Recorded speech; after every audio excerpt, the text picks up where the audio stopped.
Well, getting closer to the African nations, connecting Africa, connecting business in Africa, and getting closer, connecting the innovation and the building up, finding the infrastructure, and actually exploring the continent of opportunities. It's the African continent. So welcome, ladies and gentlemen, to a new episode of Africa Today, Nile TV International, and we start with the Minister of Planning and Economic Development, Ahmed Rastom, as he held talks with the Afrexim Bank Executive Vice President Haytham El-Mayargi on strengthening cooperation under the strategic partnership between Egypt and the African Export-Import Bank, or the Afrexim Bank. The meeting held in Cairo and was attended by Amr Al-Abd, advisor to the Prime Minister for Entrepreneurship, and Heba Zaki, Director of the Egyptian Entrepreneurship Center, Mohammed Mitwali, Managing Director of Nile Capital, the investment arm of the National Investment Bank, and senior ministry officials. Rastom said that the partnership between Egypt and the Afrexim Bank plays a pivotal role in promoting regional integration across Africa, supporting intra-Africa trade, expanding economic partnerships, and increasing investment in digital solutions and cross-border payment infrastructure. He added that the government is keen on to deepen cooperation with the bank in priority areas, particularly those related to supporting startups and partnerships and entrepreneurships, developing small and medium-sized enterprises, and expanding the presence of Egyptian companies in African markets.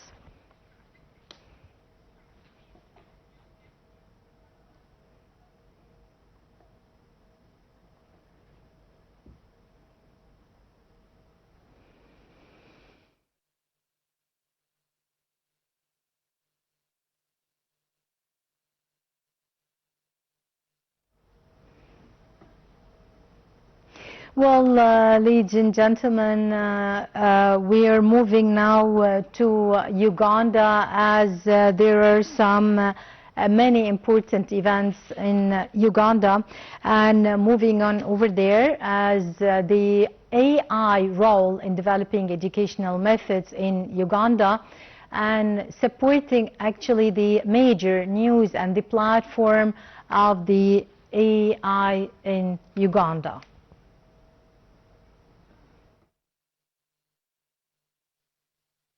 The US CDC raised its response to the Ebola outbreak in the Democratic Republic of the Congo to its highest level. It, however, said the risk of the disease spreading in the United States remained low.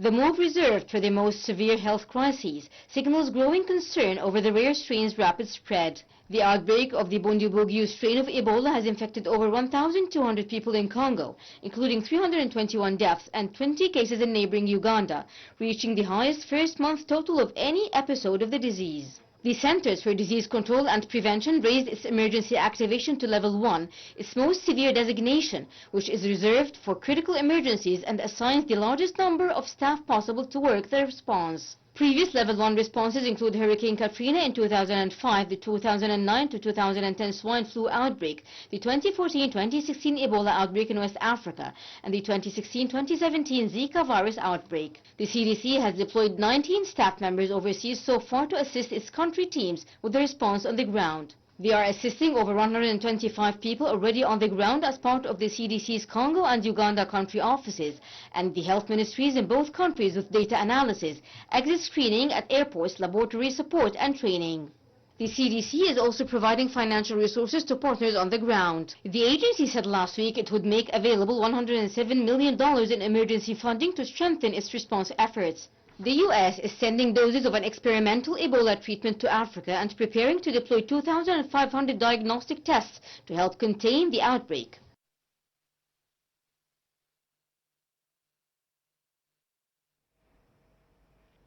Welcome back, ladies and gentlemen. We're still ahead on Nile TV International, our today's edition of Africa Today. And as we followed with the report, in Uganda, a major news platform was ordered and closed in Uganda, and to make available funds for the experimental of the Ebola, as the outbreak of the Ebola in Uganda and also in the Congo is actually increasing, and there are so many new victims. Well, to shed more light about the meeting between the Minister of Planning and Economic Development, Ahmed Rustom, and the head of or the Executive Vice President of the African Bank, we are delighted to be joined over the phone by our prominent guest, Dr. Youmn Hamaki, Professor of Economics. Dr. Youmn, always great pleasure having you with us, and thank you for your time. Thank you very much. My pleasure. Well, it's actually so essential keeping and deepening the partnership with the African Bank, between Egypt, and the African Bank, as the African Bank is playing a real pivotal role in the African continent for funding major infrastructural developmental projects, also funding the small and medium-sized projects, also supporting the intra-African trade. How do you find the partnership between Egypt and the African Bank, and how it is essential, your point of view?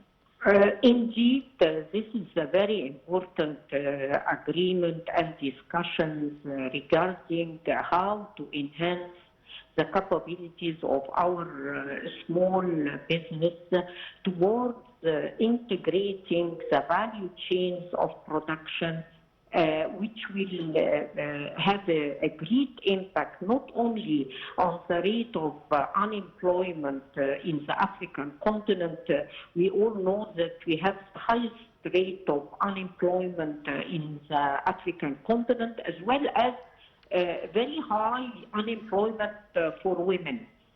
From here it comes the importance of activating the role of SMEs and enabling youth and women specifically to have opportunities of job. And since we have nowadays the free trade area among the African countries, this will need from us to exert more efforts towards enhancing the potentialities of entrepreneurship for our youth. And by integrating value chains, we all know quite well that the African continent is quite well endowed of resources, but unfortunately these countries are exporting their resources, natural resources, without being able to manufacture it to enhance the value chain, and which will enable opportunities of job and increasing income. This is actually the main reason behind that. We don't have the capabilities of our entrepreneurs, specifically women and youth, to start their own business. And this is the importance of having such cooperation between African Bank. This bank is quite interested in supporting SMEs in the African continent. And we have, for this, it's not by just signing this type of agreements, but these agreements need a lot of efforts in order to build capabilities of youth, so that to enhance their capabilities for entrepreneurship, to direct them to the opportunities in production, in manufacturing.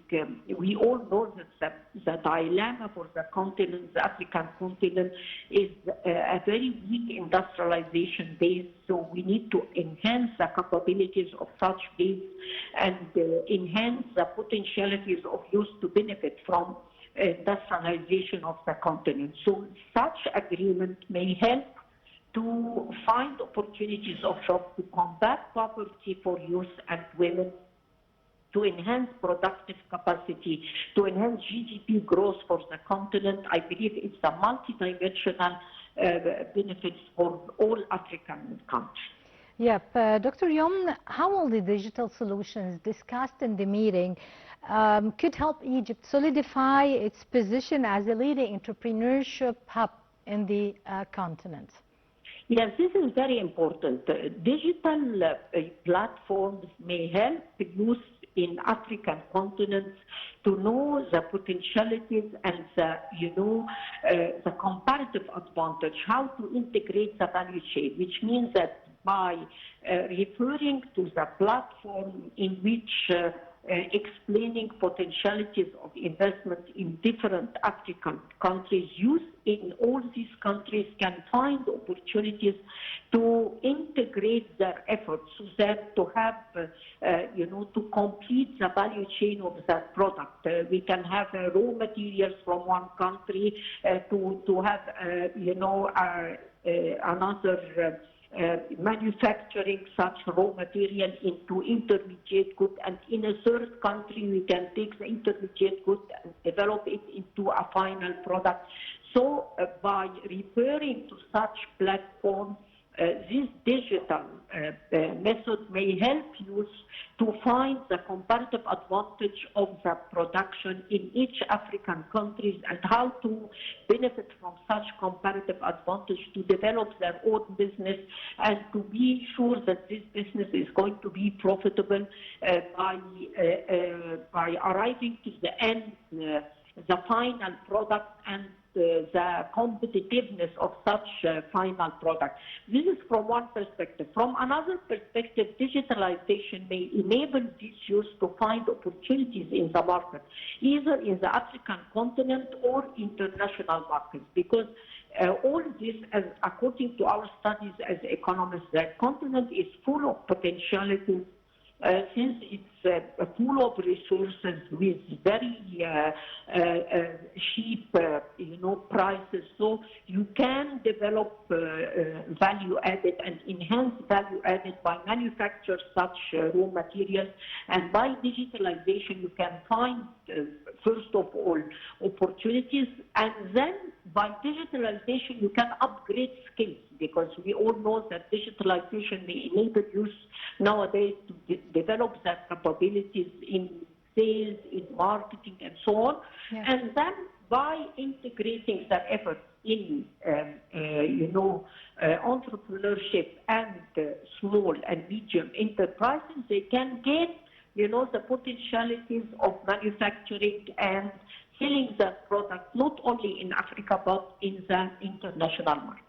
Yeah, but as you mentioned, but what about fund of funds? I mean, the government is advancing the planned fund of funds for financing entrepreneurship in many terms. How does this financial mechanism could actually help the startup scale up?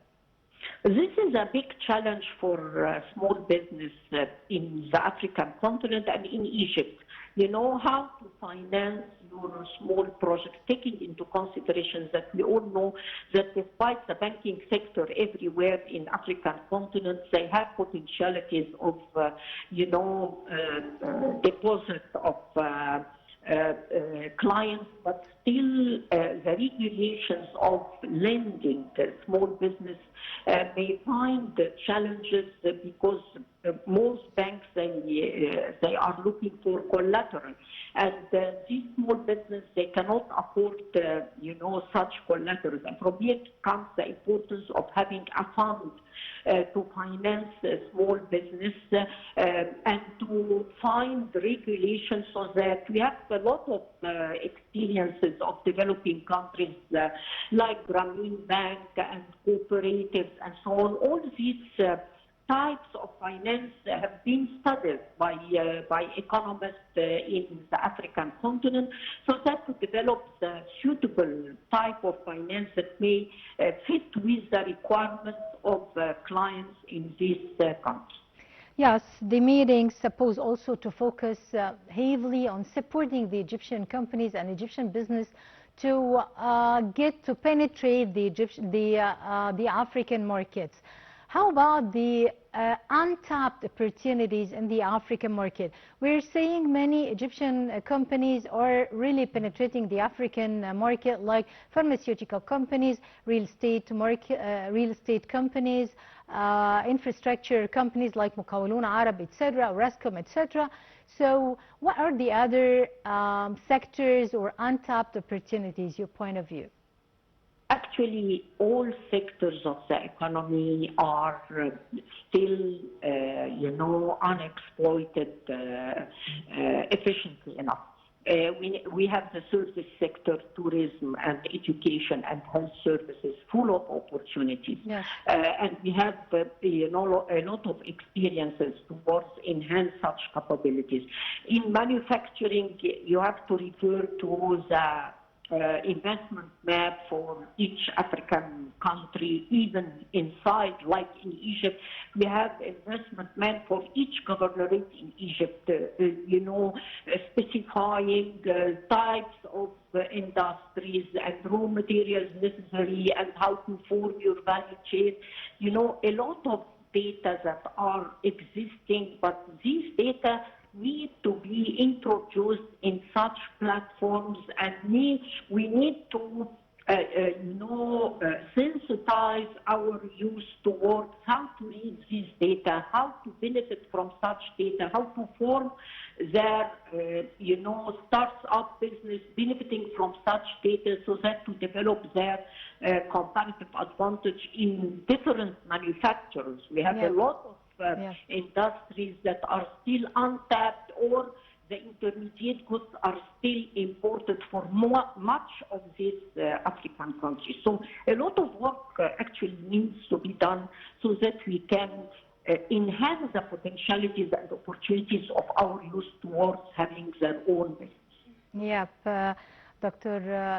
Youmn Hamaki, Professor of Economics, many thanks for your insights and for being with us. Well, ladies and gentlemen, now moving on to Uganda, as a major news platform was closed in Uganda. The closure came on the orders of the military chief of the country, and the paper is part of the Nation Media Group of companies whose headquarters in Nairobi, the Kenyan capital, and more. We watch it in the next report. Offices of a major news organization in Uganda were shut down on the orders of the military chief, who warned Sunday that all media will follow the rules while asserting his authority as the East African country's de facto ruler. General Muhoozi Kainerugaba, the oldest son of President Yoweri Museveni, has served as the top military commander since 2024. In recent days, after Museveni was sworn in for a 7th consecutive term, Kainerugaba has strengthened his grip with a series of directives and orders usually reserved for the head of state. Soldiers were deployed outside the Kampala offices of the Daily Monitor newspaper early Sunday. The paper is part of the Nation Media Group of companies whose headquarters is in Nairobi, the Kenyan capital. The army chief said that in addition to Daily Monitor, his closure directive also targeted local broadcaster NTV, part of Nation Media Group. The National Association of Broadcasters said in a statement that at least 6 publishing and broadcasting outlets, all under Nation Media Group, were closed. The broadcasters said they are deeply concerned about this action and its impact on the media ecosystem. We still ahead, ladies and gentlemen, Nile TV International, our today's edition of Africa Today. And now moving on to the interesting and exciting news of the World Cup, as the South Africa against the Canadian national team, as the Canada defeated South Africa 1-0 Sunday in a round of 32 match at the 2026 FIFA World Cup in Inglewood, California, advancing to the round of 16 and sending South Africa home. Meanwhile, Congo and Algeria are the 8th and 9th African teams to make the World Cup round of 32, and more in the next report. Africa had a historic 10 nations qualify for the 2026 World Cup after Congo's 3-1 victory over Uzbekistan and Algeria's stunning 3-3 draw against Austria on Saturday night. 9 are headed to the knockout stage. The previous record was 2. After 17 days of competition, Morocco, South Africa, Senegal, Ivory Coast, Ghana, Cape Verde, Egypt, Congo, and Algeria qualified for the round of 32. Morocco was the first African nation to reach the semi-finals of the World Cup 4 years ago in Qatar and looks capable of going deep again, having already held Brazil to a 1-1 draw. It is a co-host for the next edition of the World Cup in 2030. Only 6 African countries had ever qualified for the knockout stage, several of them multiple times. The most in the same year had been 2 in 2014 and 22. This year's tournament has shown the strength of African soccer goes deep, with Cape Verde and Congo both surprise names in the round of 32. Congo has a tall task in facing England next, but for now the team is soaking in the moment. Algeria advanced after the most thrilling ending to a game at this year's World Cup. It was tied 2-2 with Austria in stoppage time and seemed content to play for a tie until captain Riyad Mahrez struck suddenly for a go-ahead goal. Austria countered 2 minutes later on the final play of the game, but the draw was still enough to advance both teams. The last World Cup, Morocco has been to the semi-final.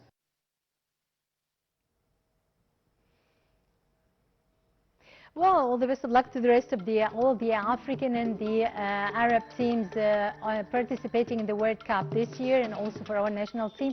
Well, this, ladies and gentlemen, we come to the end of our today's edition of Africa Today. Many thanks for watching, and from myself, Hanan El Khoudi.